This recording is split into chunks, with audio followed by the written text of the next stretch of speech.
Hello, everyone. It's your girl Miracle Sims, and you're watching the GSL Talk Show. Tonight, we're going to be chatting with Miss Kristina Jones, and she has a powerful, powerful testimony that you guys do not want to miss. Stay tuned.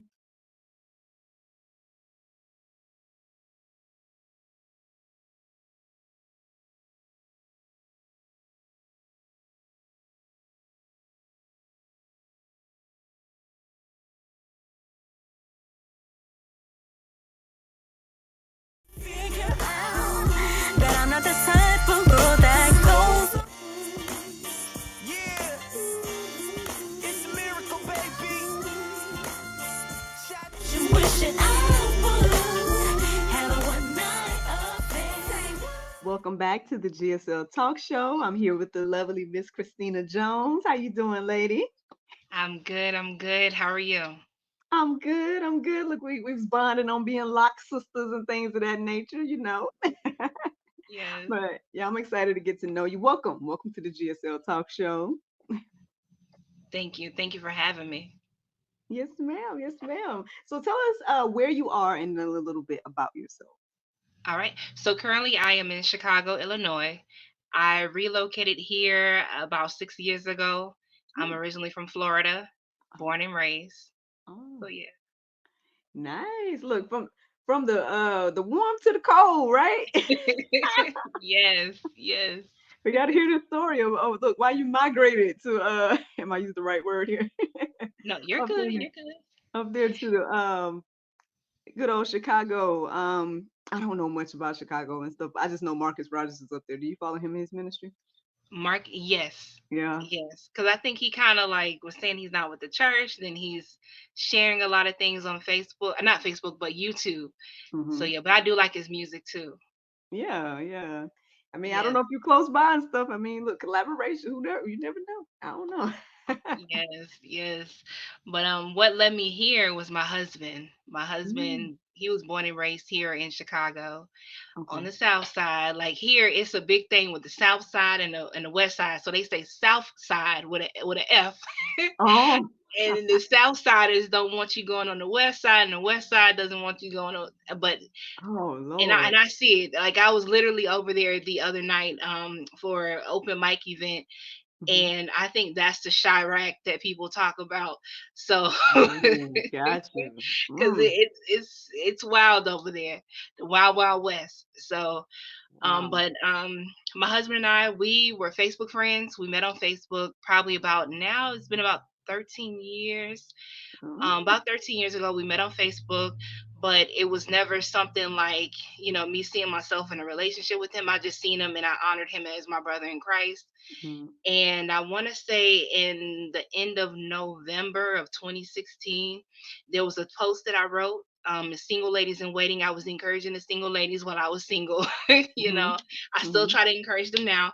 But I wrote a post and he commented and was saying how he um want to take me out to dinner and all that. I'm like, what are you talking about? Like it wasn't something that I connected to, like because I never seen myself with him in that Mhm. particular vein.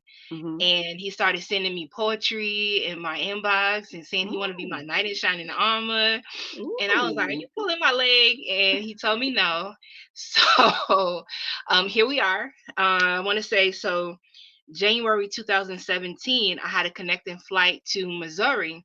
The Mm. connecting flight was here, well, in O'Hare, at the O'Hare Airport.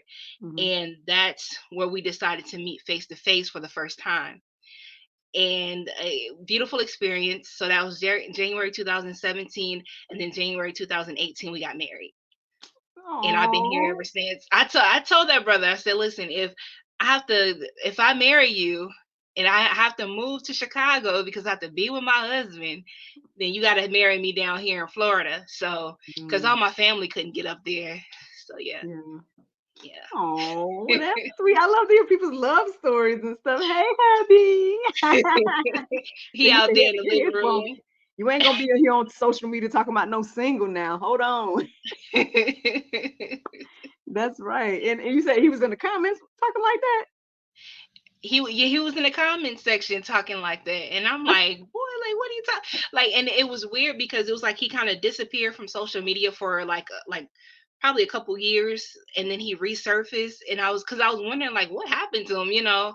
So he had a lot of different things that went on with him, but he just knew that I was his wife. And when he approached me, he said, you know, I'm a husband, I'm not a boyfriend. I'm like, okay. Yes, yes, indeed. Look, know who Yes, he is and look who you are. right, that part. Mm, okay. And then you say he tried to woo you with the poetry because I know you was telling me you have some pieces you want to share. So what? He got the gift of the look the pen and whatnot as well. He was sending me stuff like um enveloped and the potion and elixir and all that. I'm like, no, what? Okay, listen. So They're trying to act yeah, like these men folk, ain't got a little romantic side. They got one. Look, right. this They man said do. he got the poetry for you. Yes, ma'am. Yes, ma'am. But yeah, Oh, that was very interesting. Because I love writing, and I've been writing since I was a little girl. And I mm, remember it was an elementary school teacher, I think like fourth grade, Mrs. Gear, and she was like, "I love how you write," because like I would just kind of zone off, you know, like mm, just write all this stuff, you mm-hmm, know. And it's like an escape for me. And I think that's what I use as a little girl with writing, and my mom would get me journals and things like that as a little girl. So mm, writing has always been a part of me. So when my husband and I married, or in our courting phase, mm, like I didn't know that he was doing poetry and spoken word and stuff like that. I didn't mm, know that, but it's like, you mm. know, when God does it, he does it well. So There you go. Listen, I yeah. so y'all vows. I'm sure what were they very poetic or what did y'all do the traditional ones? Because I feel like y'all might have been just back and forth like and so such and then he's like yeah and then like a Like poem. who? Like what? Genetics or somebody? Yeah, yeah. You was always No, citing poetry back to each other or something. Like how did that go? No. no, no. But I mean, we did write out our vows. It wasn't Mhm. poetic, but it was still beautiful. And Yeah. I wrote vows to him, and then vows to our son, because I'm a bonus mom. Oh. So yeah, it was beautiful. And while my husband was reading his vows, my daddy was in the background talking about speak up. He said speak up. Look, we need to make sure we hear everything you saying. Look, look, make sure we Yes, approve and agree. yes, ma'am. Yes, ma'am. I love it. Well, I'm sure there's much, much more to share about you and that love story of yours and things of that nature. Give us a little taste of like, what you're currently doing. And then, I mean, if you want to go ahead and bless us with your pieces, like you said, then you feel free. Okay, okay. So currently what I'm doing is I am a virtual job coach. So I assist people with their resumes. I'm help people with their career. So job and career development, that's what I'm doing. Our Mm, business is called Reaching Beyond the Break Career Development Services. mm. Also, I've been like decorating some stuff, kind of designing some stuff. So I'm wearing one of our shirts now. No. Yeah, I don't Okay. know if I you see can really Broken see it. Girl. Broken Oh, Girl, whole Whole woman. Woman. So, and Nice. this is our Tumblr as well. Oh, And on the camera. okay. Very nice. Yeah, Broken Girl, Whole Woman. And Mm. you'll understand why once I do share a couple pieces with you. We Okay. did release a book. One of my first books I released was Suppressed Wounds, Redemption and Mm. Recovery. Mm-hmm. And that just like just it's a trigger warning because Right. it's detailing things that happened from my childhood, the sexual encounters beginning at age 3, the Mm. childhood sexual trauma, and the adulthood sexual trauma, to chapter no until chapter I think chapter 12, the connecting flight. And I Mm. talk about my husband even have closing remarks he wrote in there. The audio book is available as well. I did Mm. put my link tree right there so Mm-hmm. you guys can see that too. If you just want to click on that, you'll see the audio book, the actual book. My husband and I, we also released a book titled Did You Know That God Made You Special? It's a children's book, beautiful Oh. pictures, available on Amazon, but that too can also be found at Linktree. Let me think what else I'm working on. I do the spoken word, the poetry, and it was something else I want to share with you, but that's okay. So I'm gonna share this first piece. I wrote this like many years ago, and this is my testimony. I was consensually gang raped beginning at the age of 14. Shortly after that, I became a sex fiend. Today, no children and no STDs. I thank Jesus Christ for his sacrifice. I have been redeemed because before I was saved, I was God's public and private enemy, doing things my soul couldn't obtain. But now that I have the Holy Spirit, I've been given the power to keep the sins that once reigned retained. Now I'm striving every day to bring glory unto his name. So I want to encourage you to come to the one who came and healed the lame, made the mute speak, was tempted in all ways, but he never fell prey to his flesh when he felt weak. That's that piece. Like, ooh. Okay, okay. Look, you got the flow too with you. Okay, look, I can hear the music in the background. I don't know. Like, let us find out you got some tracks out here or something, you know? You're right. Okay. No. All So right. if you want us to dissect that one real quick, or Yeah, that would so be fine. Yeah. I mean, obviously, I know you spoke briefly about I guess, sexual abuse at a young age and things of that nature. And it seemed like, the beginning of your piece was kind of touching on that and stuff. And so, which I know is a major issue. We've talked about it, quite a few times here on GSL, but yeah, feel yes. free. Like wherever you want to start with. Yes, ma'am. Yes, ma'am. So for me, the sexual trauma began as early as I can remember at age 3. And I remember telling my mom that this, particular person had touched me because I do remember trying to go to the bathroom. This trigger warning, trigger warning. I mean, how deep do you want me to go? Because I mean, you feel it's open, honest, and transparent on here. I mean, okay, so feel free to, as far as you are willing to. okay, Hmm. okay. Cool. So, but I'll still try to clean up a little bit. But that's my stage name is Transparency. Mm, Because I believe that transparency transforms the lives of others. So, mhm, and that one of my best friends, Brittany Jackson, said that. But age 3, I remember trying to go to the bathroom, and it just really it burning really really badly to try to go to the bathroom. I told my mom that I thought that it was this particular person, so my mom didn't let me be around this person for several years. mhm, And I remember the very first time, I want to say, what was this? When it happened, I remember bits and pieces of it. It was just dark. mm, We was in a dark room, and I just remember again trying to go to the restroom whenever my mom would pick me up, and trying to go, and it hurt really really badly.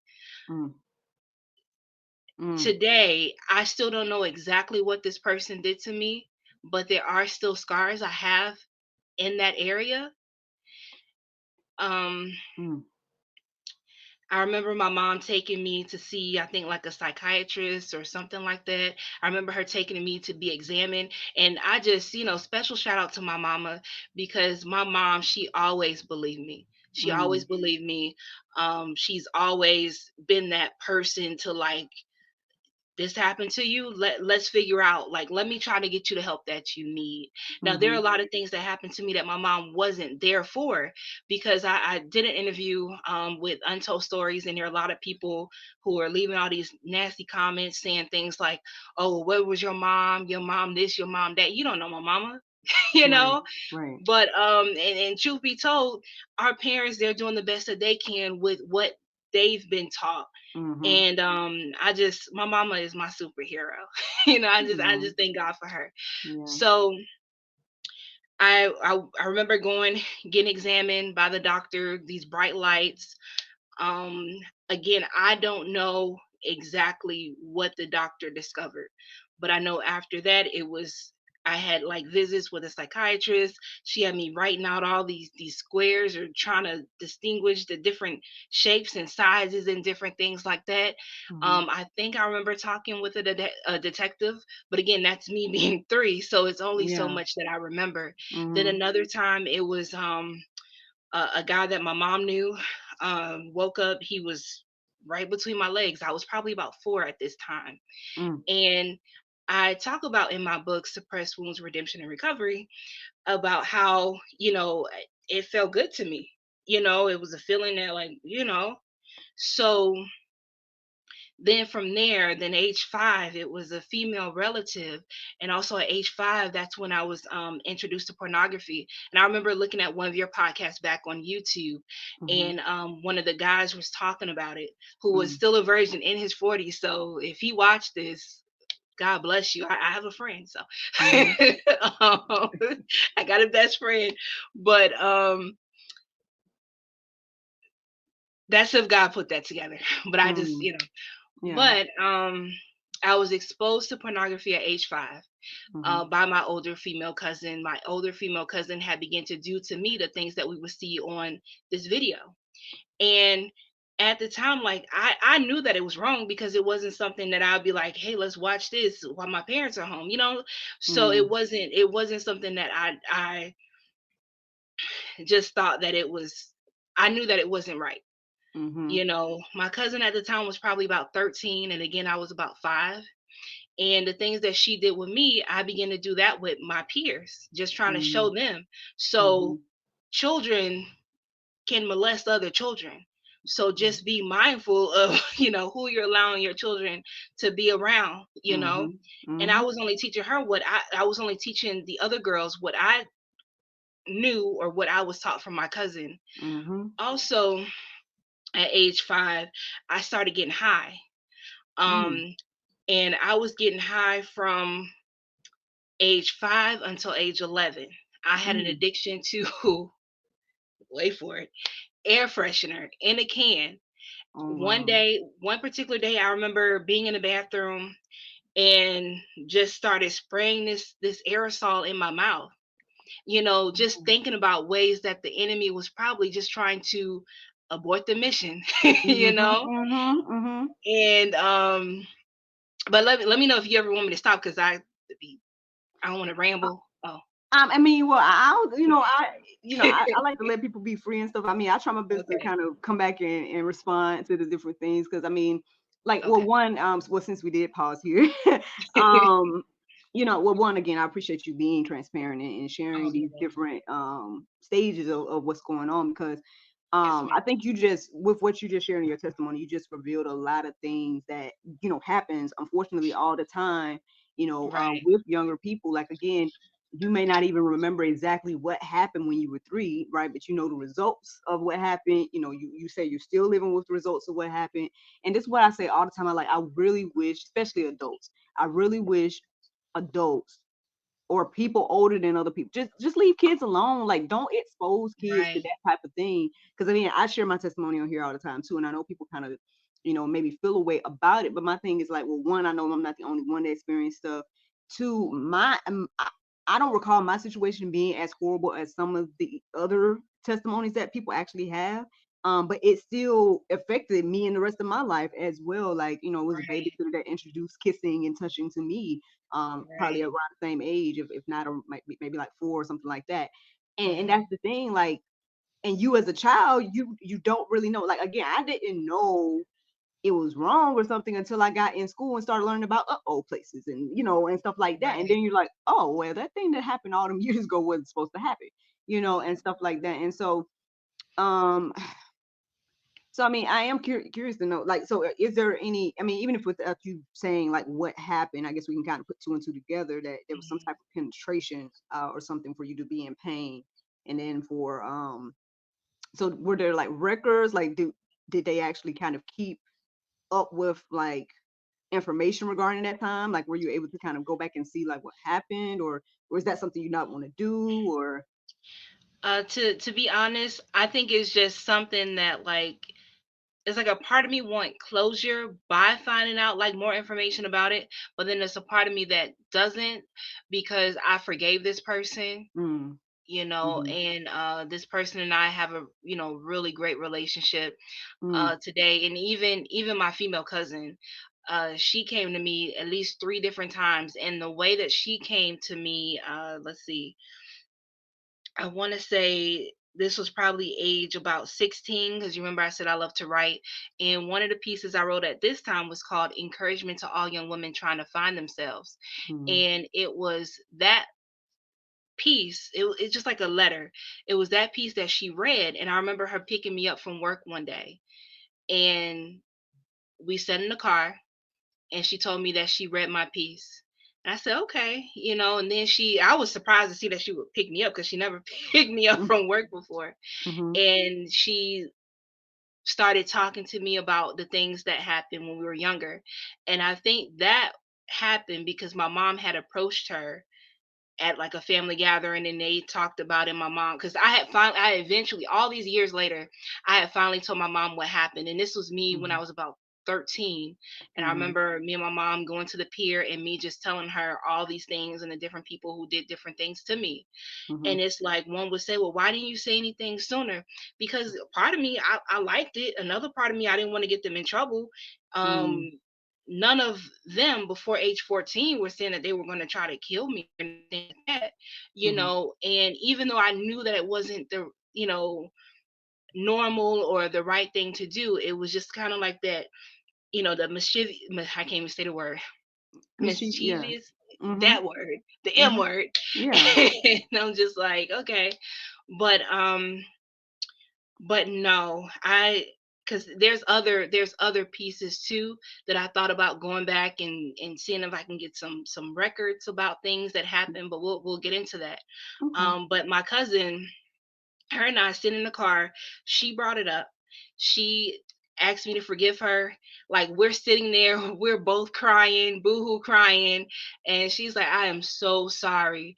And then I found out that there were things that happened to her. And that's It's a cycle. mm-hmm. And I love my cousin. Yeah, that happened, but she deserves grace too, you Is know. yeah. And prayerfully, through me telling my story, she will be able to get the help that she needs. Mm-hmm. I don't know if she has ever gotten that, because like I said, she apologized to me like 3 or 4 different times. Even Mm-hmm. after that, I'm Mm-hmm. like, I forgive you, Mm-hmm. you know. Like, But see, I think sometimes in the moment people don't realize like just how much of an impact the choices that we make will have. You know what I'm saying? And then like if they do have that come to Jesus moment, then there may be like regret or something like that and right, stuff. But one thing that I feel like has stood out in this conversation is that you admitted to, I guess, enjoying the experiences. And I know again that's not everybody's testimony. I'm not saying right, kids is out here enjoying it, you know what I'm saying, right, and right, asking for it. Because sometimes people try to put that out here like kids right, want, you know what I mean, and because they're right. trying to blur that line about age and stuff. Mm-mm, I'm not mm-mm, in agreement mm-mm. with that. Me But I neither. am, I guess I can relate and I'm in agreement with what you're saying in regards to when you're introducing something to a child, right? And it Right, feels good and it's something because it's a natural thing that God created that is a beautiful thing that actually, that's right, what it's supposed to do. Um, you know, it's one of those things that again, if for the child, right? I feel like again, they don't come out the womb knowing about that. They learn about it. You know right, what I'm saying? And so if right, you as the adult or the older person, or if you're the other person introducing these things to kids or whatever, then like I said, one, I hope and pray that people just stop doing this evil thing. Like, I mean, you might not think it's right. evil, you might think, oh, the kid like it, whatever you thinking, but Right. it really has an impact, you know what I'm saying? It does. Like, and just some people, like, I guess like my testimony and your testimony, we're saying that, hey, it wasn't so bad, but there's other people, they can be the most traumatic thing that happened, you know what I'm saying? And it can shift their Right. mindset about, you know, uh, dating, marriage, any of those things, because it's based Exactly. on different people receive things differently. And I believe that, like you said earlier, even when you mentioned about getting high off the air freshener, which we're glad for the clarification there, because that can mean anything these days. But even Ooh. still, like I feel like what happens is what's going on that people forget, right? Right. Is that again there's a spiritual things happening here. And so Right. this introduction and this thing isn't just the physical act. We like to say that sex is just, oh, it's just whatever. No, it's Right. something spiritual taking place to be like, say, let's say for you, for instance, like it seems like you've gone a path where God is using you X, Y, and Z. But Right. let's say you Right. went the other way. Let's say like again, you just kept doing what you were doing. Like we already see that you mentioned that it happened with others and there were things that you initiated after that and things like that. let's say that you got into drugs and got into like not the air freshener, but the other stuff, it Yeah. could go a whole nother route and thwart whatever the Lord is doing with you and for you now, like with your marriage and with Right. your ministry and everything like that. And that's what the enemy is attacking at the end of the day. Like you said, he's attacking Mhm. that gift within us by using these things, maybe even our own desires to get us off track. And so don't be Right. part of that is all I'm saying. People like, let's think about some of these things before we do them and stuff. But even Right. when you do them, understand that, there's different consequences and everything. So I don't know. Let me hush because I feel like, these is one of my topics because I mean, just leave Yes. kids alone, man. I really wish people would just leave kids alone. Let them be innocent. Like I look at my son, he's 5 and he'll be around here praying and singing. And I'm just like, I'm just thank God that, prayerfully, I know every now and then we let him go to his, grandma and his nana, and she'll pick up all the little boy, all the little cousins and stuff. But so you got to be praying, and because Right. Right. anyway, let me. I'm Right. listening, Right. Right. sister. No, no, no.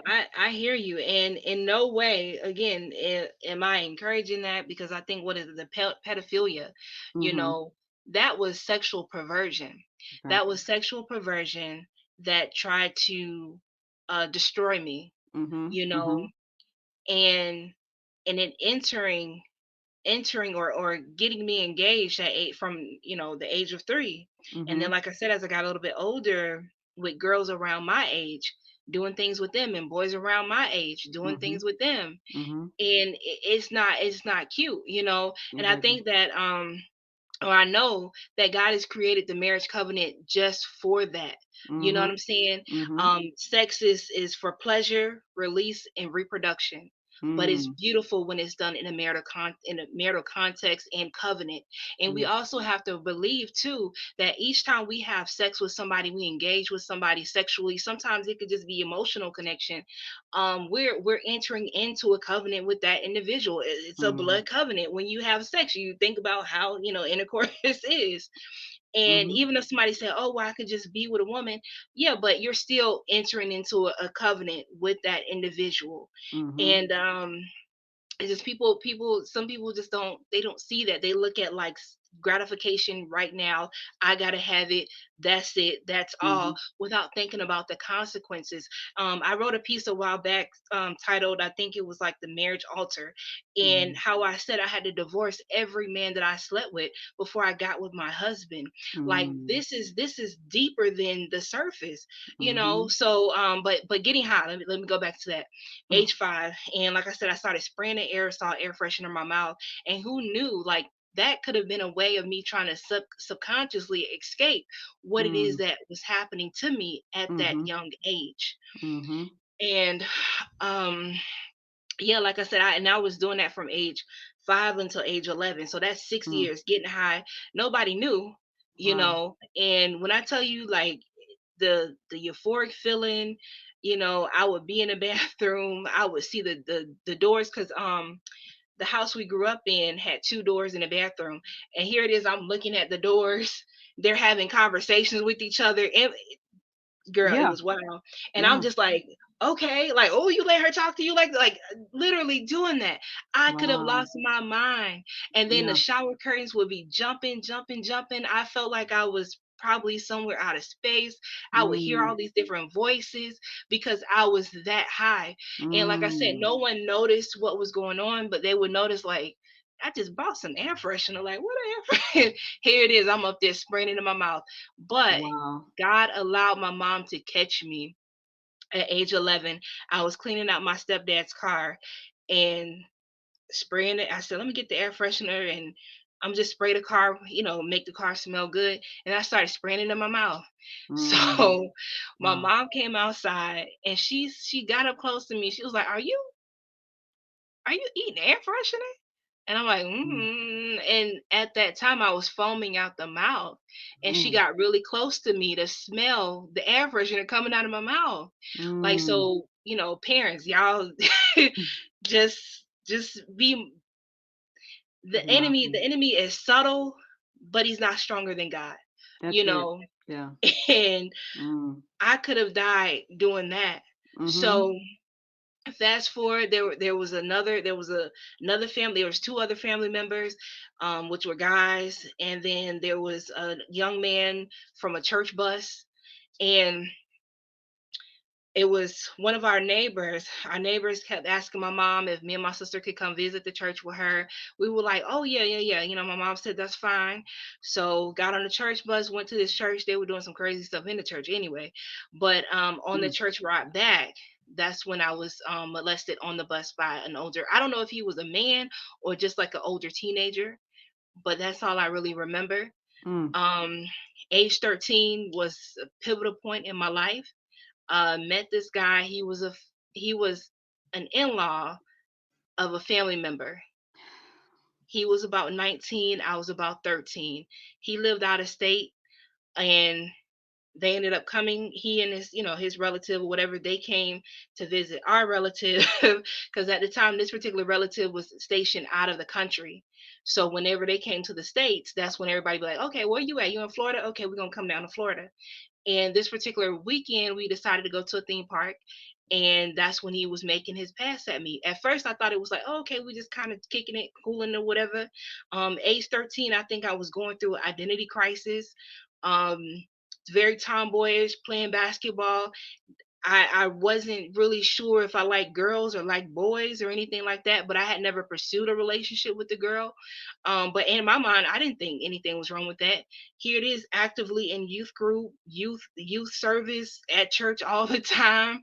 You know, age Mm-hmm. 8 was when I was baptized because my auntie was like, "Hey, do you want to go to heaven or go to hell?" I want to go to heaven. I don't want to go to hell. So Mm. said the sinner's prayer, but still was living like that. Age Mm-hmm. 13, like I said, he propositioned me for sex. We didn't go all the way. We almost did.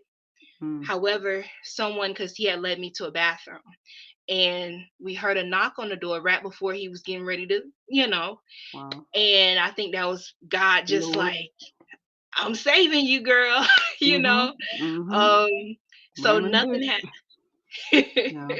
nothing happened as far as like penetration or anything like that. Mm-hmm. However, he wanted me to keep in contact with them. I was like, okay, cool. So we were talking, and I thought this was my little boyfriend. He's in chapter 2 of my book called Chapter 2, My Boo. Mm. And I was writing him letters because he wanted me to write him letters. He would tell me all these things he wanted to do with me. Again, he's 19, he's working, he's a grown up. That's not right. Mm. And I was 13. This was like the summer between eighth grade and ninth grade. Um, Mm. my mom ended up finding a letter in my purse addressed to him, and it was sexually explicit because that's how we talk. Yeah. I would have like a Leo playing in the background, lighting candles. I was hiding the phone bills because back in the day we had house phone. So Mm. I was like, I didn't want my parents knowing that I'm calling this person long distance. Not Mm. and then I realized way later that we had that for free, like, but just silly stuff, Yeah. trying to Yeah. hide my mess. And Mm-hmm. when my mom found the letter, her and my stepdad, they was like furious. They called. His parents had ended up lying or for him because he said Mm. like, I ain't never do nothing with that girl. Then he said that I was calling him like I stay there, even though he was telling me like to call. He was like, please call me. Like it was a weird situation. So when he said that, that broke my heart. So I said, I'm gonna go try to find a boyfriend. So 13 was in ninth grade because, like I said, that was the summer between eighth grade and ninth grade. Got into the ninth grade. My birthday's in August, so I was getting ready to turn 14 anyway. So Mm-hmm. as soon as I turned 14, I said, you know what? I'm gonna go find a boyfriend. And that's that piece when I mentioned earlier in the beginning, I was consensually gang raped beginning at the age of 14. So Mm. 14, I was like, okay, I'm gonna find a boyfriend. I snuck out the house, 11 o'clock at night. My Mm. stepdad used to wear, I don't like calling him my stepdad because that's my father. He raised me. Mm. So my dad, he worked at night, 7 p.m. to 7 a.m. My mom, hard sleeper, she went to sleep at 9 o'clock every night. So I said, you know what? I'm gonna wear the tightest thing, like the outfit that your mama say that's too tight on your behind. So Mm. I did that, snuck out the back door. And that particular night, I slept with was it maybe 5 or 6 guys that night, and that was my first time actually being penetrated. So some would say like my first time losing my actual virginity. Mm, Even when you think about the pedophilia piece of it, like mm-hmm, our bodies aren't, even though yeah we start our menses in some countries, the eastern nice or whatever, eastern civilization, our bodies isn't really ready for a baby. mm-hmm, mm-hmm, Our body's getting to that stage or getting to that point. mm-hmm. But just okay, this thing about the demons in a man mind, in a person's mind. Right. Yeah. But anyway, so that night it was like 5 or 6 people. And then at that point, I developed an addiction to sex. And Mm, then the attention, and then I felt like I was in control, like, oh, I got these people wanting me, and I got these men, I'm having sex with these men, these were grown men, and with each man I was with, I would tell them, because they'll say, well, how old are you? I say 14. And like, 14, no, you lying, because I've always been, pretty mm-hmm, voluptuous, whatever, big and stuff like that, for my age, but you could see the innocence on my face. I remember this one guy, because he was talking with another man, and I had already slept with the one guy that he was talking to, and he told him, he was like, man, she got Similac on her breath, because he seen how young I was. mm-hmm, But even in the midst of that, because what it turned into, like I said, an addiction. So I started going out, sleeping with multiple men. mm, Some nights I'll sleep with two, some nights I'll sleep with 20. And it even got so gross to the point where this one particular person, they were sharing condoms, like he'll turn it inside out just so he can sleep with me. And in the midst of that, God kept me.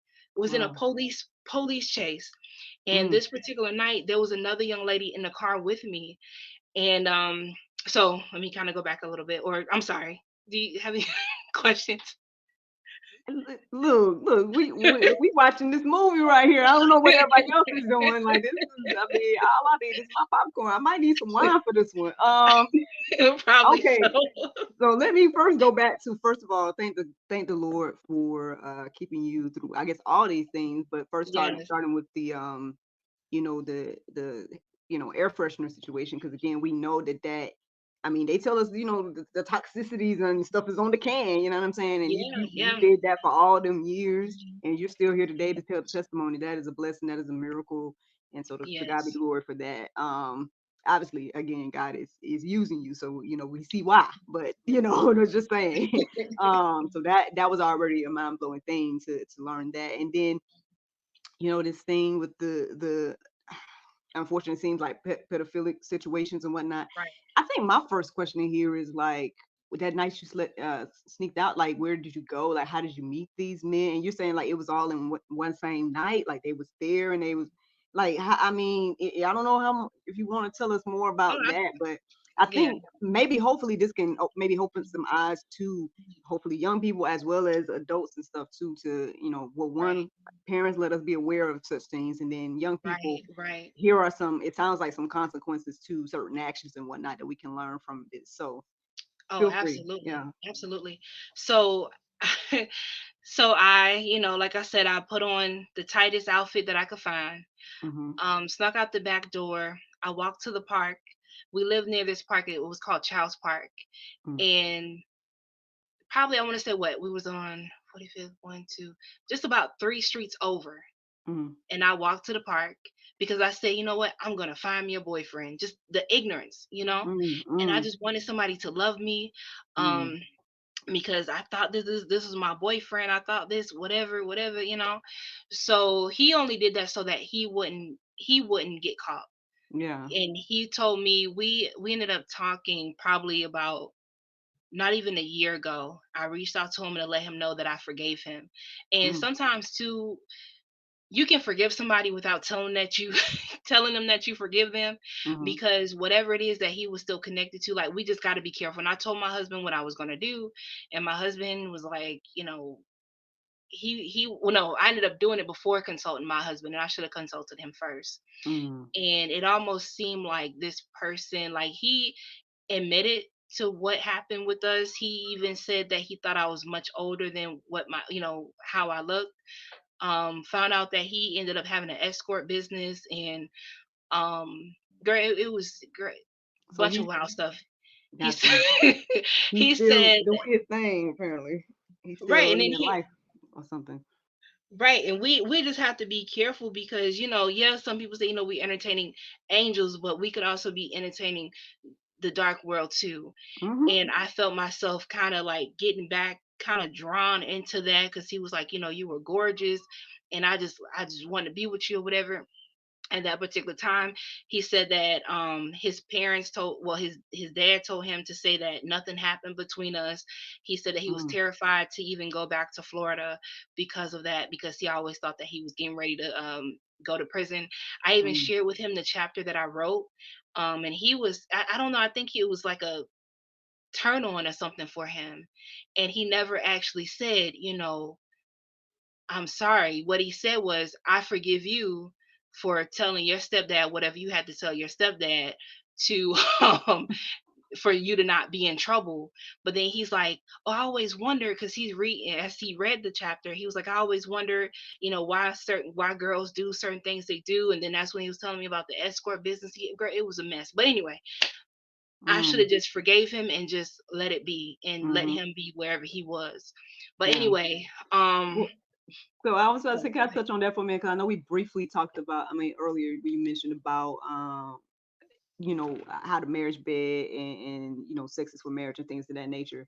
And see, this is how the enemy be trying to come in. You know what I'm saying? Like, those maybe from past, maybe from, whatever the case may be. And so yeah, all in a single life, you be out here, we all the sex, all the things, and whatnot. But then when it comes to right, married people, we have these issues when it comes to that and stuff, and we know that right, that's the enemy. So it's different ways the enemy tries to get in and thwart again God's plan and will and way and stuff like that. So we just gotta be right, we got to be aware and present and stuff. And so I'm glad that you even admitted that, hey man, I probably should have consulted with my husband. Maybe I shouldn't have went right, that route. Different things like that. Because this right. is why we need to be submitting to the man. And then men, this is why you need to be in your leadership position, like Yes. things like that. And so there's a lot Yeah, even there. Like I feel like, yeah. girl, so many convers. I mean, look, we could have just took one topic and talked the whole time because Right. all of this Right. is, I No. mean, so. I mean, well, you're welcome to come on back anytime, so Yeah. look, to be continued. So where were you? What were you saying? I'm But sorry. no. No, no, definitely, definitely. Marriage is a beautiful thing when you're with the person that God has ordained for you to be with. Hmm. And with my husband, we didn't have to manipulate the situation. It just everything just happened. But I should have consulted with him. And like my husband always say, he said, always do what? Listen to your husband. I'm like, okay, that's protection. That's Yeah, protection. yeah. But but no, so you know, I got to the park. Let me Hmm. go back to that. Yeah. Like I said, the park was about three streets over, and I just was walking around, and then I heard somebody say, psst, psst, and back because the girl, what's her, Sexy Red or whatever, got that ski yee or whatever song, and Mm, like back in the day, that's what they say, like ski ski, to try to get your attention to come. mm, And the guy did that. I walked up to him, and he started asking me questions like, so where are you from? And I told him, I said, oh, I live over here. And then he asked me what was my age. I told him I was 14. He asked me, he was like, are you a twerker? And I said, a twerker at that time, because they had like the twerkulator song or whatever, yin yang twins or whatever. So I mm. thought that a twerker was a stripper. And Oh, I okay. said, well, no, I'm not a stripper, I'm not nothing. Hmm. And he was like, okay. And then he asked me my age again. Um, I found out later on when my mom did file a police report and things for them when they was under investigation, like all the guys had, well, most of the guys had given me fake names.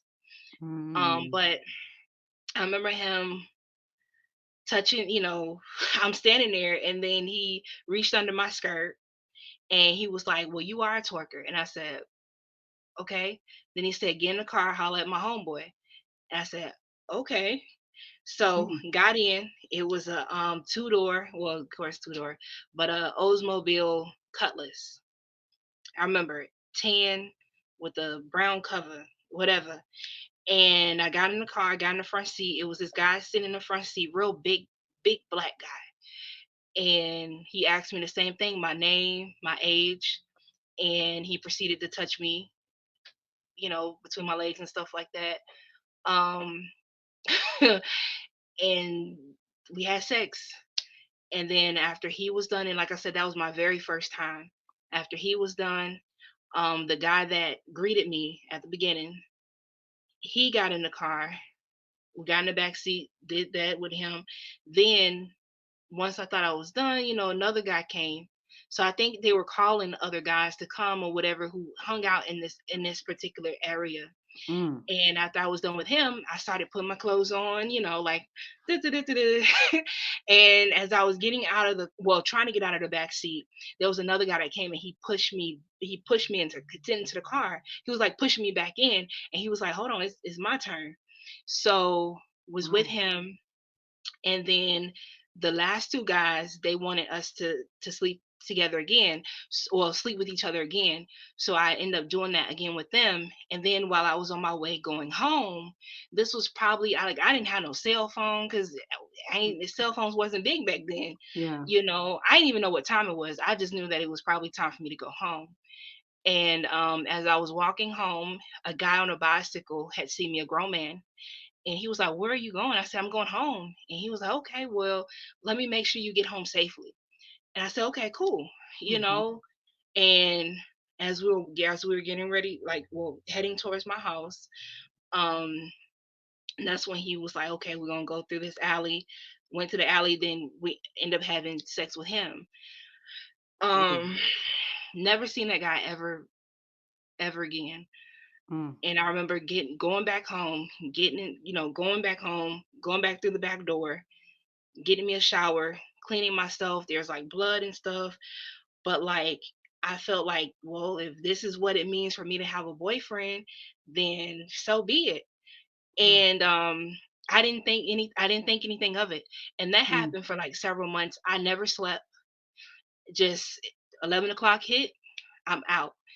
Now, What? one particular night, well, let me kind of go back. Let me go back. So it was probably about 4 or 5 o'clock in the morning by the time I had got back in, and I was just getting ready for school, because back then school started at, like, I think like 6:30, 6:45. So Mm-hmm. I'm getting my shower, getting ready for school. Mom took me to school. And during that particular time, I think because I hated myself so much, I don't remember looking at myself. I don't Mm-hmm. remember anything, as Mm-hmm. far as like trying to accentuate myself in a way of like, okay, let me wash my face, in the sense of, like, I couldn't see me. It's Mm. like I felt like something was controlling me. I Mm. really felt like that, even when it came down to um with other, like, men, like, or boys at my school. Like, I could look at a guy, and that particular night I was having sex with them. Like, that's how strong that perversion was. That's how strong the Mm. enemy had me. And all while this was going on, girl, I was in an abstinence program. The Mm. abstinence program was at Child's Park.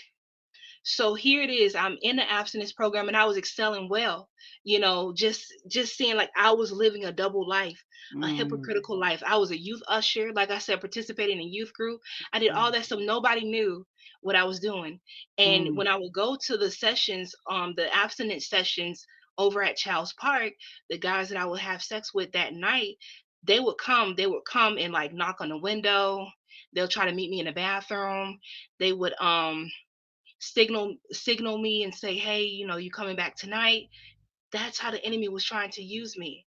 Now, one particular night, I was almost I don't know if you can say the R, say, You can. oh, I'm right. fine with. Oh, okay. Mhm. I don't know about the whole censor thing. I'm still learning. Oh, I So mean, like, I it don't. is what it is, man. I don't know what. Listen, I'm like, look, I think the Lord put me in this season, like, just, well, one, the tenacity that He's putting me this season, and then it's like I'm Yeah. not even really caring. I know we hitting certain goals on YouTube, and I'm trying to, of course, it's great to hit the goals and stuff, but I'm like, once we hit the 1,000 subscribers, I'm like, I don't even really care. If we hit more subscribers, great. You know what I'm saying? If we get those quote unquote Yeah. awards, I don't care. Like, I feel like y'all's testimonies is what people need to hear and see. Like, and I mean, so feel free. Raped. Oh, She was okay. so. here's the thing. I said the word for you. No, Okay. so basically because those other situations, you feel like those were consensual situations, so you don't feel like that considered to be rape, any of those things prior to this particular time you got to tell us now. Right, right, You, I like I'm taking this all, and it's a lot, because that's a lot of, like, honestly, the first night situation, just because that many multiple people, right. um, and then you're saying there's blood, you know what I'm saying? So it's like obviously it wasn't. So I don't know. Were you hurt in those moments? Like, did it just like how did you feel in those moments? Like when did you feel bad? Like did you feel like scared, or did you was like, oh no, this is what I want? Like, No, no, no. I wasn't scared. I wasn't like there was nothing like fearful about it was an adrenaline rush. So here it mm, is, you go from getting high from the air freshener and now I'm high off of this sexual addiction and just like the pleasure and I understand that. just to fast like and then if you fast forward like there are things that I didn't even know about my body that I learned about my body once I got with my husband. Mm, mm. And like you said, that's a whole nother topic, you know. Got you. Well, listen, look, we got. I already done told you to come on back. So, but not that this conversation is over. But I'm just saying. So, No, no, so no. this first time, now you were getting ready to tell us about this time that I guess Oh, the you the feel rape was thing. because okay, because we know that technically, I guess the terms would be statutory rape when it comes to the other Right. individuals, even though you didn't feel that way, but technically it was because these individuals are older. Most of them seems like they were All older. of them. All of them were Oh, except for now there were a couple boys from school who might have been like 16, 17, but these were all grown men, the ones that I was meeting at night, mm, and they knew my age. They knew and when I look at 14-year-old girls today, I'm like that's a baby. I don't care how big her breast or her butt is or her hips. That's a mm-hmm, baby. right, And it's wrong. It's yeah, all wrong. And a lot of people want to try to protect like, oh well, because that's their baby daddy or their boyfriend or husband or brother or cousin or whatever it is. But like we can't hide that stuff anymore. This is what's happening between the hours of 11 p.m. and 5 a.m. in the morning, or at different times these guys are taking turns with these girls, and they call it what, running train on teenage girls, and mm, probably even younger than me. But because when I became a probation officer, there was a particular young lady who was out there like that, and she mm. was younger than I. But when I was out there, but Mhm. anyway, Man, so you one got so much particular to share, sis. I mean, go ahead. I'm sorry. I feel like I'm distracting you from telling the story. no, no, no, it's fine. Just say, Holy Spirit, have your way. Yes. So this particular night, I went out, walked the streets per usual, and a guy came up to me. He reeked of alcohol, just horrible smell. And I remember him like coming up to me. He was asking me my name and stuff like that. And this was probably about 1 or 2 o'clock in the morning. And he began to grab at me, and I was like, that part that scared me. That Hmm. scared me. So then at that particular point, I'm trying to pull away from him because now he's pulling out his private part. He's touching me between like under my skirt, and I'm screaming. I started screaming. I'm like, somebody help me, please, please help me. There's cars driving by. Of course, it went a whole bunch of cars because it's 2 o'clock in the morning, 2 o'clock in Hmm. the morning. And I remember this one car was so close to us that I was tapping on their little, like the little windshield. And Mm. I'm like, help me. And he's just shooing me off. And one person ended up yelling out, he said, hey man, leave that girl alone. And finally, the guy, he eventually let me go, put his little stuff up back in his pants. And he kept telling me, he was like, I didn't hurt you, okay? I didn't hurt you. And that scared me. That scared Mm. me because at that point I felt like I had no control. And Mm. ironically, but I remember picking up a rock because it was a huge rock that was near us. And I'm Mm-hmm. like, if he come at me again, I'm crying, like I still got like tears, going down my face. And I said, I'm going to bust him upside his head, you Mm. know. However, once I started to calm down from that terrible moment, um, that's when a car pulled up, and it was a guy. One of the guys was somebody I used to play basketball, and I played basketball at the same park. I used to play AAU basketball, and my dad coached us. Now he was a little bit older. I want to say he was probably about 17 or 18, and he was in a car with another guy. I think this was the his sister's boyfriend or something like that, but he was Mm. grown. And they were like, well, like, what's up, and went back, and I had sex with them.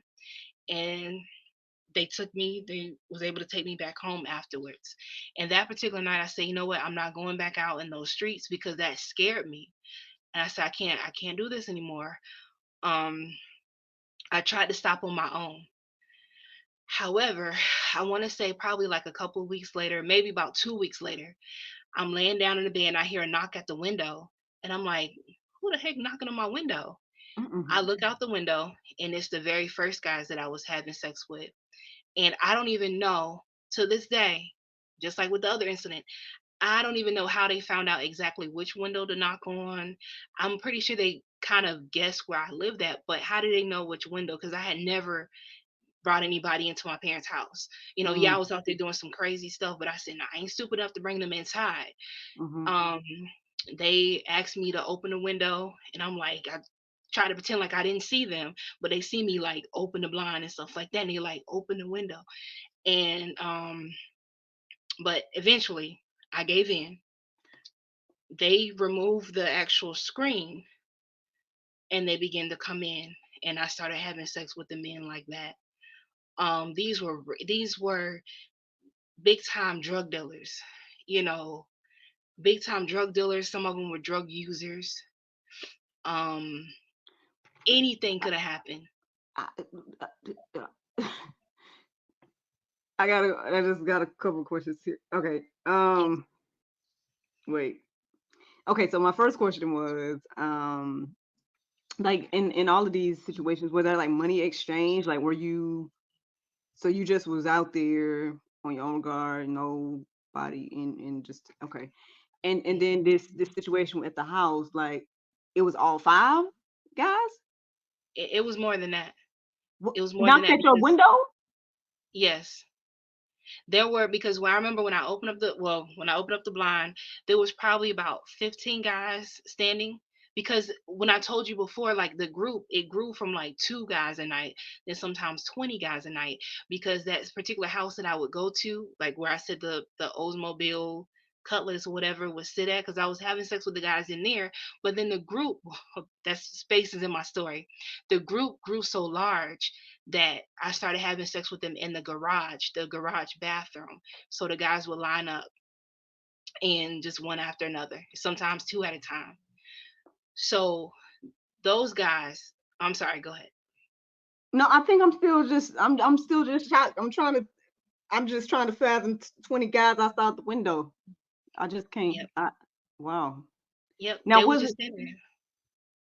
because I don't know something about that when you were saying it felt spiritual. I feel like, but you do mean actual guys, Yeah, yeah, spiritually too, but yeah. 20 actual people was at Yeah, the window. 15 to 20, they would stand at the window, and they knew to come on the nights that my stepdad went to work. I didn't discuss these with these guys.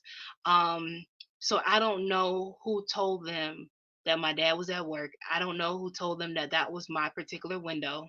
Um, so they would sneak in. And then one particular night, I remember my mom coming into the room and asking me to come out into the living room. And this was like after 11 o'clock, because this is usually the time that the guys come. And then my dad happened to be home. I think he pretended like he was going to go to work. So my mom and my stepdad had me come into the living room, and they asked me some questions about my activities because of what was told to them. And mom Like like, who neighbors. told them? It was a neighbor who was a relative to my stepdad, of Mm, whom I ended up having sex with 2 years after that. Like the story is crazy, but I'm very.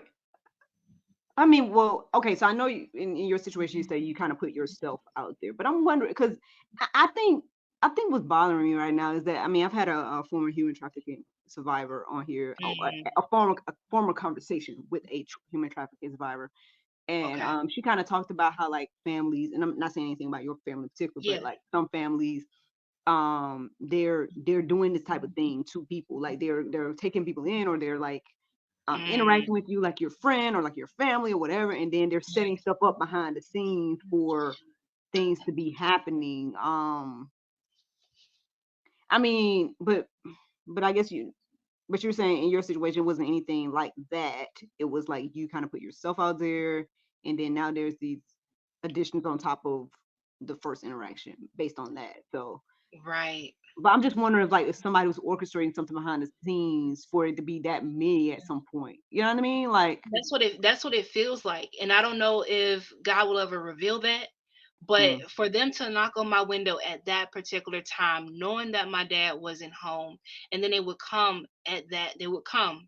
whenever he went to work, because his schedule was like, Monday, Wednesday, Friday, and then sometimes Tuesday, Thursday, like it wasn't the same schedule, but mm, they knew when to come. mm, And when my parents, they started questioning me, because my stepdad said he noticed like a lot of condoms in the backyard, but he thought that it was just the neighborhood boys, you mm, know, doing the hunching or whatever back there. yeah. Um, so they questioned me. I told them at first I wanted to lie and say, well, no, I'm not doing that. I'm not. Like, they had no clue that I was sneaking out the house for several Mm, months from 11 to 5 o'clock in the morning. And it was like clockwork, like, and I would always get home right in time to get mm, ready for school. And that's why I believe again that it was a force outside of myself that was just controlling me.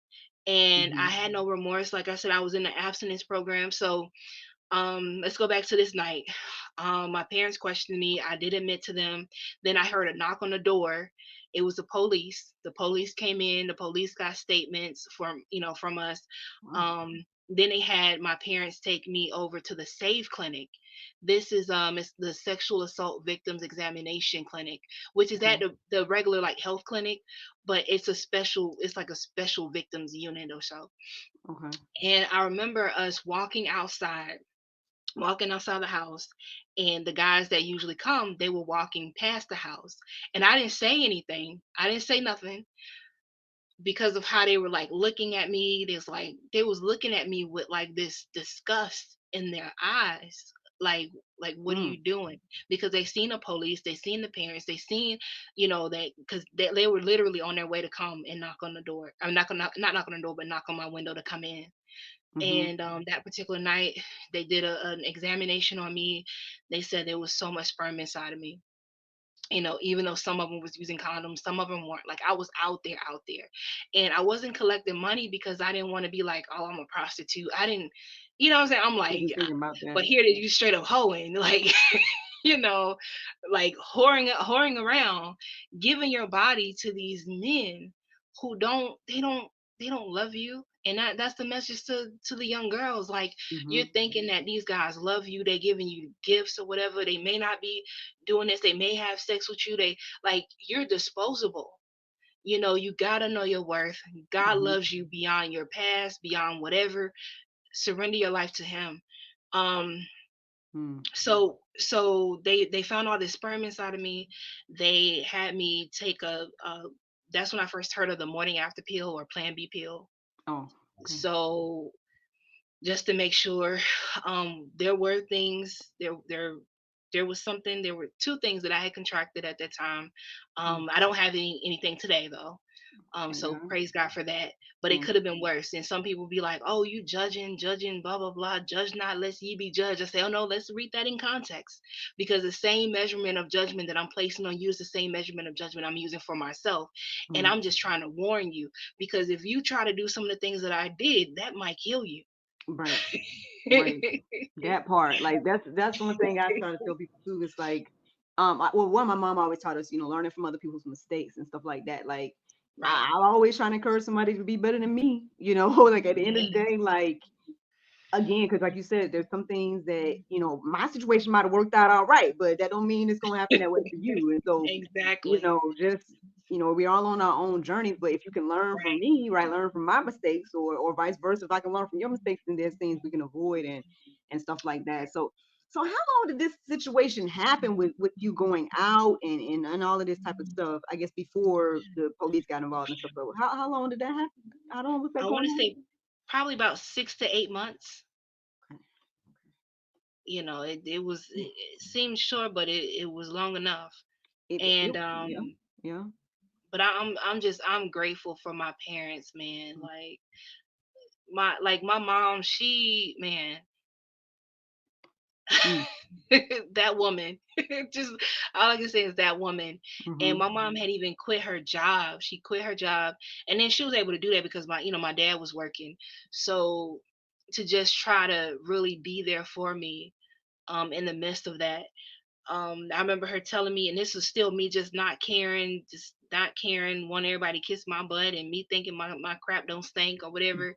And my mom said to me one day when she picked me up from school, she said, I was at a funeral today and I seen you in the casket. mm, I still didn't care. I'm like, okay, and um, so that's why when people be like, oh, God ain't real, because it was age 15. Age 15 is when I surrendered my life to the Lord. mm, Here it is. I done got baptized thinking I'm on my way to heaven, but I ain't gonna live for God right now. I ain't gonna live for God for real. I'm just gonna do whatever I want to do until I turn 90, and then I'm gonna live for God. But when you surrender to the Holy Spirit and you're regenerated or your heart is changed, God really changed that heart of stone into a heart of flesh, and you begin to feel. That's what happened to me at age 15. And mm, at that moment, I realized that I wasn't just hurting myself. I wasn't just hurting my family, but I was hurting God in the midst of mm, it. mhm, And it was a song that was playing, Lord Have Your Way, and I was in my bedroom listening to it. And like I said, things changed drastically, you know. Um I didn't have a desire to go out. I had abstained from sex for a year. I started like ministering to my peers and trying to warn them and saying like, please don't do that. Please don't go out. I even wrote a piece called Lord, I Need You, mm, and I shared that at the teens retreat and just sharing my story with them and just saying, please don't do that. mm, My mom had eventually she did tell I think it was Miss Andrea who was over the abstinence program, and was like, this is what she's been doing, and they couldn't believe wow, it. Like they had chosen me as being like the spokesperson for the group. mhm, I gave a really beautiful speech and mhm, everything, and I was living a double life. But at mm, that age 15 now, I want to say 15 whole year no sex, didn't go out, nothing like that. Age 16, that was 11th grade, a guy that I had been liking, he started liking me, and um that itch came back, and I'm like, well, I need that itch scratched, mhm, and end up falling into sexual sin with him. But each time I start, and then it was a desire. Let me go back. It was a desire for me to say, let me try to go back outside again. But by this time, my parents, they had put deadbolts on the door where you can only unlock it from the inside. But my mm, parents started to build trust again, with me, and I took advantage of that once I started trying to feed that addiction again. mm, And I couldn't just be with that one person. I wanted to be with multiple people. But mm, the difference this time, when I started hitting the streets again, that spirit, like conviction, was so strong upon me. And I'm mm, like, I don't need to be doing this. Had mhm, some beautiful mentors in my life who are still my mentors today. I remember Mrs. Jackson. She told me at age 14, because my parents, they were involved in church, so then they would involve me with the leadership group, and everybody was involved. And then we had an old school church, where you got to go forward and tell your business and stuff like that. But mm, I've grown in the Holy Spirit to say, this is between me and Jesus. mm, but mhm, um, mhm, but Miss Jackson told me when I was 14, and this when I still didn't care. I didn't care about anything else. And she told me, she said, "You're gonna go out. God is gonna use you to minister to other girls like you." And I was like, okay, whatever, whatever, Mhm. old lady. Like, I'm gonna have fun right now. You know, my parents, they got me into counseling. Like, it was a whole lot of things they tried to do at that time, but it was God Himself who changed my heart, who changed Mhm. my mind. And but yeah, I just knew I wasn't going to be the same. I ended up writing a letter to my parents because one of my mentors, Mrs. Payne, was like, "You need to tell your parents what you were doing." Because I started having sex with a boy from school, and then I tried to go back out a couple of times, sneaking out. I found my parents' keys and was able to unlock the door, do all that. But I wrote a letter out to them. I told them who I had been with, including the relative who told my parents what I had been doing because he had been trying to get with me since I was probably like 13 anyway. Mm. He denied it. He said nothing happened because my mom was like, "I'm calling the police," and he kept denying it, denying it, and denying it. But it is what it is. Um, but yeah,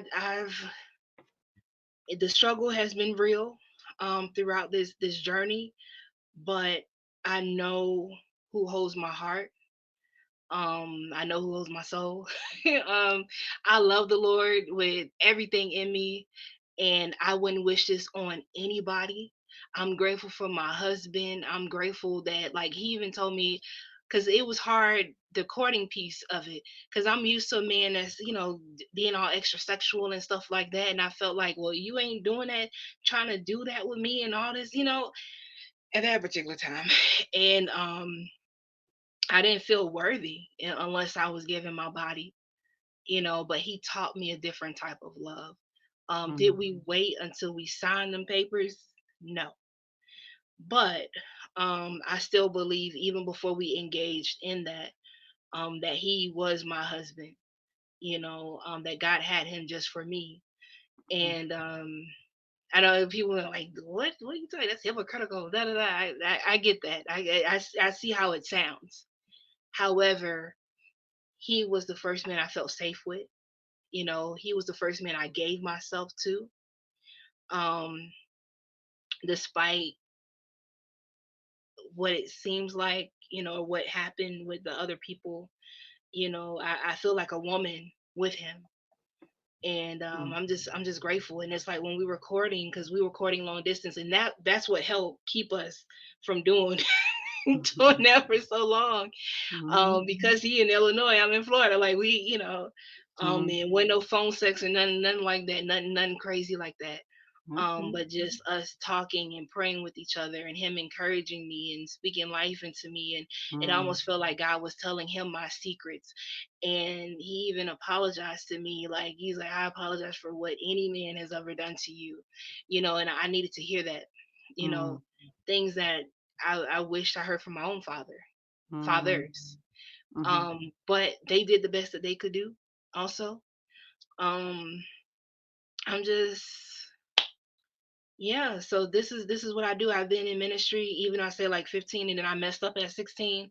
I still consider that being the moment of the ministry starting, and me Mhm. going to God has allowed me to speak to so many people and speak to so many girls and women in these last 20 years. And I'm grateful for that. And I'm gonna keep sharing my story, you know. Yeah. So yeah. So thank you Well, for this. no problem. Yeah, well, thank you. Thank you for sharing because again, I think this is just so important. I guess God showed me all the time. Like every time I have a guest, it's like He shows me why I'm doing this. You know what I mean? And because Yes. again, you guys, your amazing testimonies. Again, the fact that you're still here when the enemy tried to take you out at that young Right. age, in the variety of ways. I am curious to know, like, and I don't know if this is another conversation. Like, I gotta come back for that one, girl. But I am curious to know, like, what your sex like, and if it's too much, don't feel free not to No, tell you me. good. But You like, good. I would love to know, like, what your sex life is like now that you're married, and with the things that happened in your past. You know what I mean? Like, was it a hard transition? Like, was it easy? Like, were you still kind of, you know, having that thing about you to where again we see that God had to make sure y'all was Because if y'all was together, who knows? You know what I'm saying? Yeah, Um, you know, 'cause right. certain stuff can trigger certain stuff. I get it. You know what I mean? Yes, Um, ma'am. and stuff. I don't know if we got time for that or if that's like a hey, I'll come back and tell you about that No, part. But no. You're good. You're good. I'm on your time. So leading up to my husband, being a single woman in waiting was hard, in a sexual sense. And I remember you talking about that in the podcast I watched, and people need to talk about that. Like, that's very important. And I read this somewhere, or I either read it somewhere or heard someone say this. Well, and it was a woman talking about her struggles is in her singleness. And she was like, certain people, like, if people ain't really coming at you like that, it might be easier for one to resist or not be tempted to have sex, maybe. But then you still have things like the masturbation and pornography and stuff like that. But like, for me, like, there are guys, I'm not, I'm beautiful, you know, but I think there's probably something else that's trying to throw me off track. And like, I remember being in a freaking, I think it was a Dollar General family, I don't know, I was somewhere and I heard this person like huffing and like just making some weird noises and saying things like, "Oh, she's so hot," and I'm like, what the heck is going on? So I happened to look in between the aisle. It was this guy just like watching me. And then he began to follow me around the store. And mm, I'm like, let me hurry up and get out of the store. Once I got out of the store, somehow he got out before me. And I remember him pulling his car up, like right in front of me, and was just like telling me how he wanted to do certain things with me. And I'm like, nah, dude, like, it's crazy.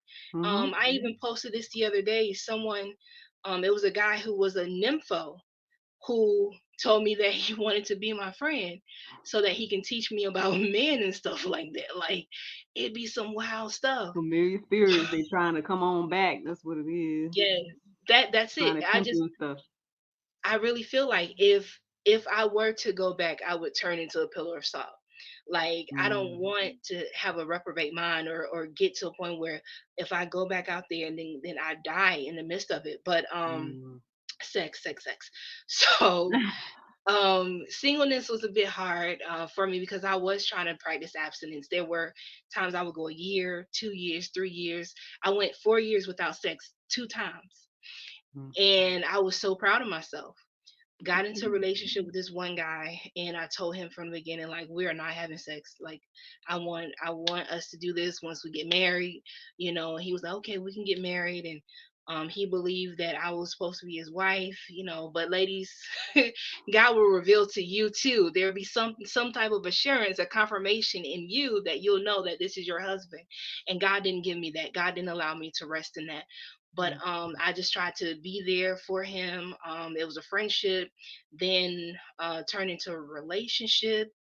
And he struggled with crack cocaine, and I didn't realize how, like, the struggle that he had, even though my dad, my biological father, had struggled with that. mm, And I felt like, well, my daddy beat it, so obviously he can. But I thought that he was doing pretty good until he got out of this rehab program. And I met him at this program because I believe God had given me a vision to open up a transitional home for women. So I found a transitional home online that I wanted to volunteer at. So I said, I'm a volunteer here. So then I can kind of understand how to open up my home when I get ready to do that. mm, And I thought this person was a volunteer because he was volunteering just like me, until I realized that he was staying there. mm, um I still was like, okay, I guess we can still work this out, we can be friends. I wanted to show him what I was doing, like, in ministry, because let's kind of backtrack a little bit. My mom wanted to take me out of school. She wanted me to go to a military school because of the things that I was doing. But by God's grace, I graduated high school, went to college, the first in my family to go to college. I have a degree in social work. I started my master's in mental health counseling. So no matter how you start off, mm, just keep going, mhm, So mhm, anyway, so that was a vision of opening up this home, and I met him, and that's how we started talking and all this good stuff. And then one day he told me he wanted to move out of the transitional home, so I was helping him do that.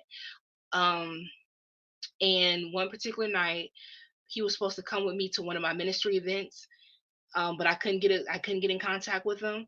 Kept calling, kept calling, kept calling. The following morning, I finally got a call back from him. He told me he was in the hospital. He said he had overdosed on crack cocaine. He said he Mm, smoked so much crack that his heart was about to explode, or he felt like his heart was going to explode. mm, So then I was like, oh man, okay. Well, let me just be here and help him. And I'm like, well, if he's supposed to be my husband, I gotta help him. mm, So he ended up transitioning out of the transitional home, and he found a place. I went there to help him like unpack and stuff like that. And at this time, this was 4 years, no sex. And I was like, okay, well, I gotta go because I gotta get with the youth ministry tonight. I promised him that I would be there. So Wednesday night. And he was like, please don't go. Please don't go. Just lay here with me. I was like, no. Holy Spirit was like, girl, you need to go. Because I was attracted to him. He was attracted to me. I'm like, no, no, no. But I said, you know what? Since my cycle was on, I was like, well, I'll stay. I'll stay for, a moment because you did just get out the hospital. mm, One thing led to another. He forced himself, you know, there mhm, was blood everywhere. Once he was done, he ran into the bathroom. I got up. I'm crying. I'm distraught. I'm disappointed. I'm like, God, I hurt you again. That broke my heart. I remember getting my clothes to, put my clothes back on and stuff like that. And trying to get out of the door. He stood in front of the door. He's begging me not to leave. I'm like, I gotta go. I gotta go. Finally, I was able to get out because he was like trying to hold my hands, and I'm like, I can't be here, you know. But mhm, even in that, he took advantage of that situation. Yeah, I shoulda, coulda, woulda, but he did what he did because that's what he wanted to do. So that's my encouragement too to women. Feel, oh, I had a drink, or I shouldn't have been there. I shouldn't. No, he shouldn't have done that at all. No means no. And I did tell him no. I did try to fight him off of me, and it happened. And end up leaving that night because I was able to get off of him. I ran downstairs. He was chasing me downstairs. And I got in the car and I left, and I just cried. I wept bitterly. And I remember him calling me. He probably called me 100 times. Filled up my voicemail with a whole bunch of voice messages telling me that he's sorry. Then I said, you know what? I gotta forgive him. And I started back talking to him again.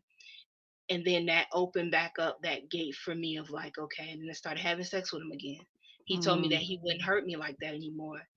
Was in that relationship for that was only about 6 months, but I felt like it was 60 years, and I felt like only death would get me out of the relationship. mm, But God allowed one particular night because I kept like I'll break up with him and then we get back together, break up, you know. We even went to 4 different pastors for prenatal counseling because I told him I said I'm not marrying you until we do that. All of them said the same thing, like this isn't it. So mm, get that counsel, ladies. Get mm, men, women. You believe that this is supposed to be your spouse. You think that this person is supposed to be your spouse. Go get prenatal, like not prenatal, prenatal counsel, prenatal visits are very important too. If you're pregnant, get your baby checked out. Get yourself checked out. But prenatal counseling is so important. And just having accountability is important because when I mm, was with him, I cut off all my best friends, my accountability partner, even cut off my family to be with this person. And whoever is truly love you, they're not trying to do that, you know. But got out of relationship with him. Because he before that even happened, he was starting to pressure me to have sex with him. And he was saying that the reason why I'm not having sex with him is because I have AIDS. And I said, I don't have AIDS, I don't have HIV. Like, I'm just telling you, I don't this is not something I want to do. Um, but your girl, it was crazy. So there's like mm, 4 years after that, no sex. I didn't feel like I was worthy enough for a husband at that time either. Um, once I that relationship was severed, like God had gave me so much peace and so much clarity for 6 months, like everything six and 7 and 8. But anyway, mhm, 6 months had passed once I finally broke things off with him. Like I even tried to reach back out to him when I told him that we couldn't be together anymore, and God wouldn't allow me to reach him. 6 months went by. I hadn't heard from this person. I hadn't seen him, nothing. And I ended up moving back in with my parents, and I heard a knock at the door, and it was him. He reappeared after 6 months. But by this time, God had begun to heal me, and I didn't feel compelled to like chase after him or help him out at that particular time. And I remember him, he didn't tell me where he was or whatever. And I was like, that's fine. I gave him something to eat because I had a plate from my grandma's house. Gave him something. I said, okay. He said, can you take me home? I said, no, no. I choose me. I had to choose me in that moment.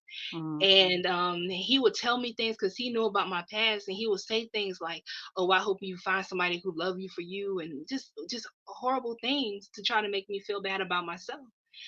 And it was an emotionally, spiritually, financially, um a sexually abusive relationship that I was in, and I wish that for nobody. So if you're in that, get help, find somebody to talk to, reach out to Miracle, send her a message or send me a message if you find me on Facebook or whatever.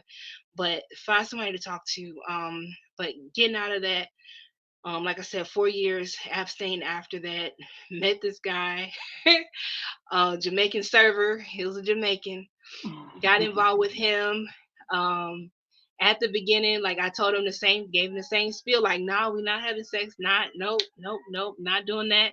And I asked him, I said, "Yeah, are you married or anything?" He's like, no, I'm as single as can be.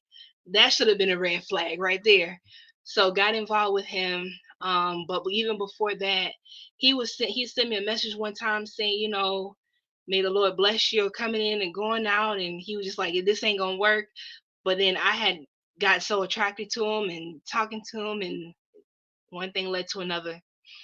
Um, and then one particular night when we were parting our ways, um, it's like Holy Spirit said, ask him again if he's married.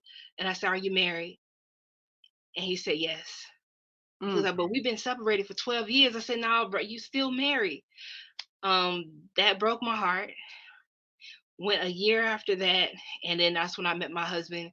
And I was just thinking I wasn't worthy enough because I'm like, I was just abstaining for about 4 years, and thinking that I should have been abstaining for another 4 years or 5 or 10 years. But God sent me my husband, and the things that I've learned about that, I've learned things about myself. That's why practicing self-control in your singleness is very important, mm, because the struggle is real.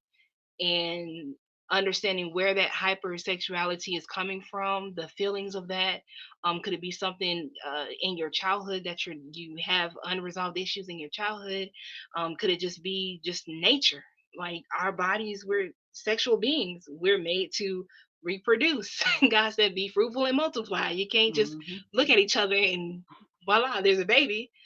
And and yeah. And now at the beginning, whole lot of sex.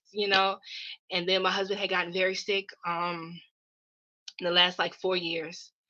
So there's things that we just couldn't do. There's things I had to Mm, learn about myself again, or relearn, or mm, put back into practice, because those temptations, they still come. Had a neighbor offer to give me a massage for free. mm, Like just crazy stuff. Guys pull up. It was one guy that sang a song to me. Another guy said a poem to me, and was saying mm, I should leave my husband and get with him. Like these are things that the enemy is trying to use to break up the marriage, the covenant that God has put in place. And mhm, but you learn self-control. Practice it now. To the singles watching it, practice it now. You mess up, and then the other thing, you have the consequences of sexually transmitted diseases, and also you're connecting with that person's energy. So we call it sexually transmitted demons. And those mm, things you have to release, man, because they will hold on to you, and meet you in your marriage if you're not careful. mm. That's my spiel. That's Ooh, everything. I mean, that is well, some of everything, but I know I hit you with a lot today. well, it is all good. I truly, truly appreciate every word you shared. I mean, look, I can sit here and listen to your stories, whatever. I look, I don't know if we need to collaborate. Look, we need to get some.